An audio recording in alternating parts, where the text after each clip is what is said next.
But as we kind of recreate the Lions season, and we're doing a lot of that this week, right? Like we're looking back at it and seeing the things that happen. And there are some numbers, and I'll tell you what, Darren and Terry and all of you. These numbers that are coming out of this Lions season, and I'm gonna get to it. I'm taking the long way right now. I'm gonna get to it. 5-1 in the division. They won 8 of the last 10 games. The numbers that have been produced. And through all of it, right? Jared Goff had a bounce back year. Did you know that it was like statistically maybe the best quarterback season?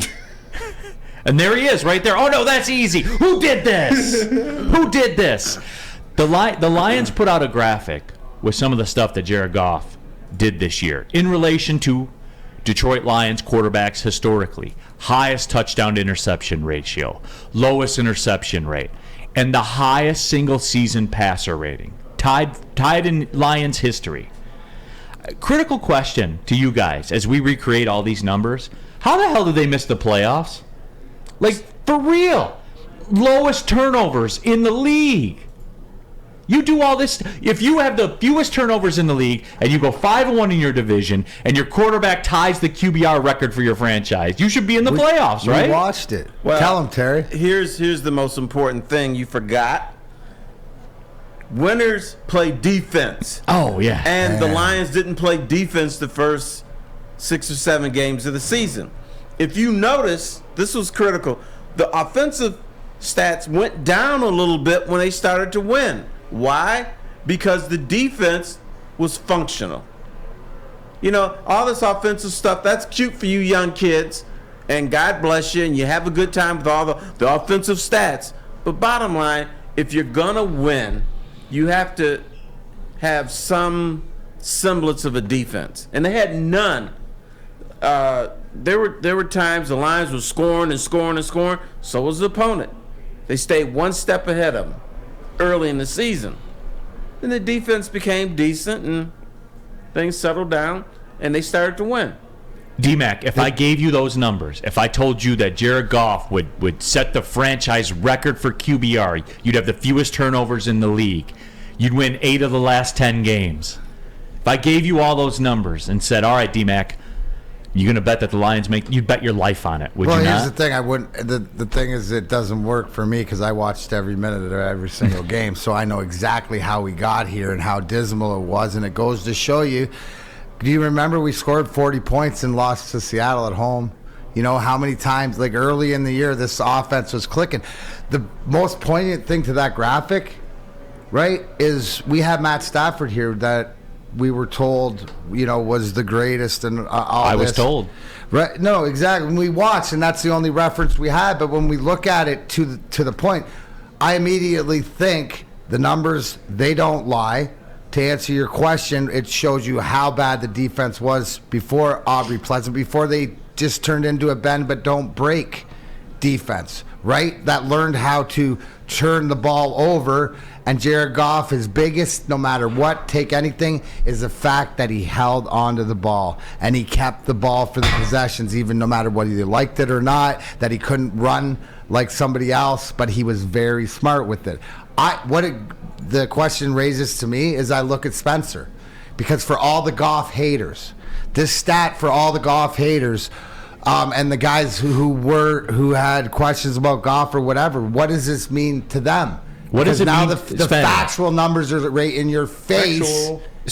Those numbers are staggering, though, are they not? Oh, yeah. No, great numbers. He had a hell of a season, for sure.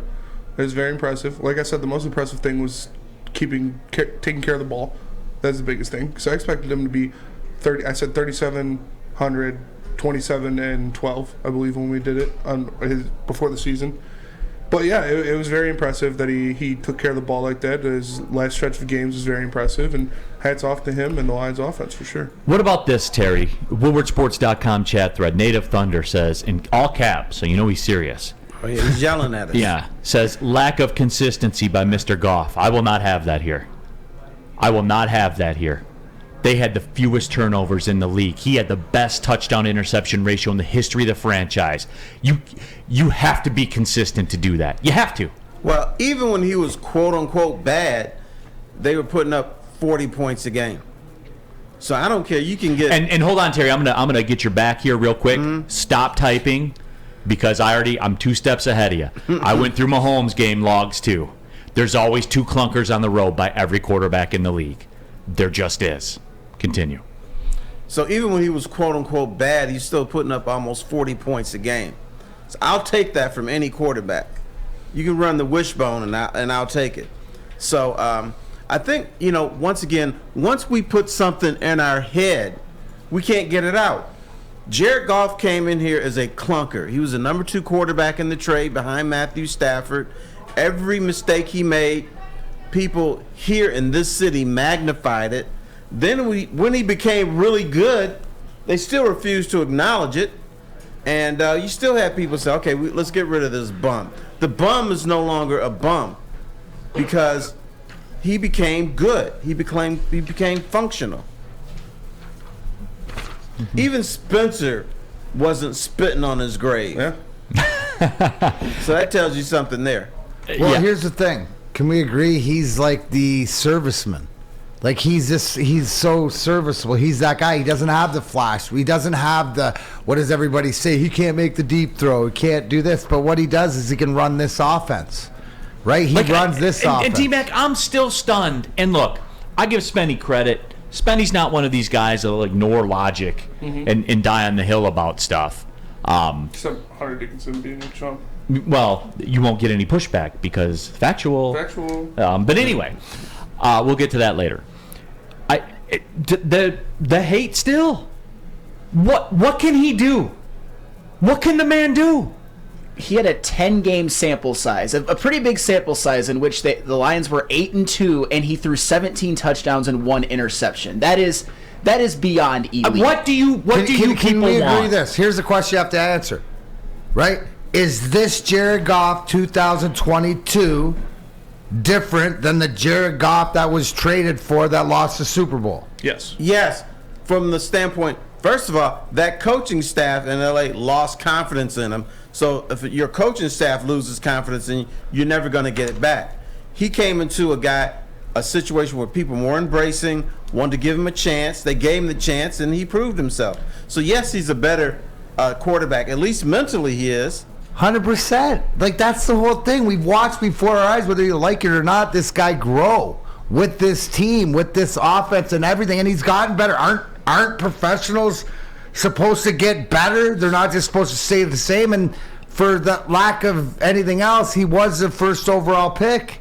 So for some reason, there's some sort of talent in there. What do we always hear about now that we enter free agency? Oh, somebody, if he goes to this system, somebody else can fix this guy because he's so talented. Well, maybe that's what it is with Ben Johnson and Dan Campbell, the confidence Terry talks about, the organization, everything, and him elevating his game that we've watched. So the two things to me, the 2 quarterbacks this year, and the biggest reason, Jared Goff and Daniel Jones in New York for their success, because they didn't give the ball away. Their little hands didn't drop the ball all over the field like it did in the past. So. And he still got little muffin hands.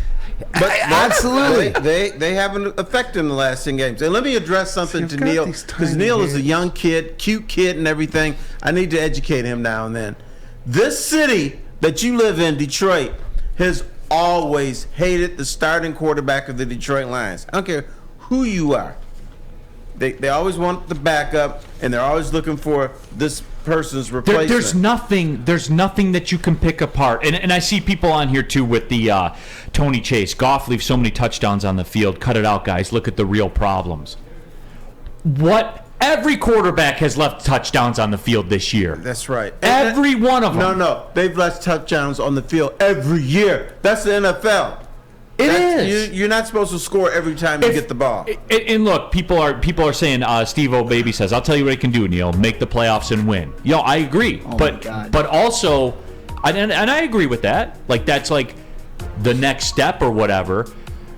But I just got told about the defense, right? The reality is that the reason the Lions aren't in the playoffs is because their defense couldn't stop a nosebleed for the first 7 weeks.